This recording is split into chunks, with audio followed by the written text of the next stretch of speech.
Now we'll do a walk around of this old girl. A restoration I just finished a few weeks ago. This is a '79 Daytona Special. Not fully OEM, obviously, but very true to how she was when I purchased her from the original owner. He bought her in 1980 and rode her until 1994 when she was parked. And here we are 30 years later. And she's been restored, maybe not to perfection, but pretty darn close.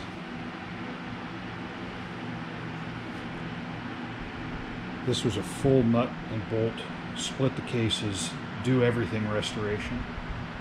The tank has been repainted because of pretty significant garage damage, but it's a fairly close match to the original paint on the fenders, especially the rear cowl.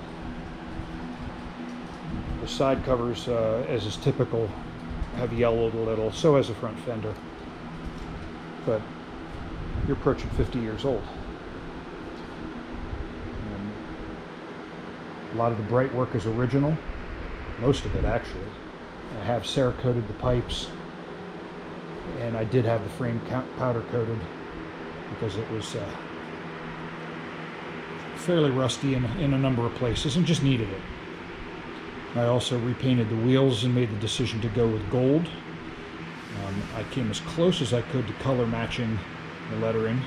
It's not perfect, but I think it goes well with the gold mica chain and the red stingers that I color matched to the paint stripe. Another fairly low mileage bike at about 9,400 miles. I've put about 50 miles on it since I rebuilt it completely. Fresh bore, pistons, fresh clutch, electronic ignition. Got rid of the points and condensers. Those are kind of, they're cool if you're going for pure OEM, but if you have to maintain them, it's not something you necessarily want to deal with every day. That is a repro seat cover and foam. The originals were shot. They were not recoverable, and I didn't really have a choice.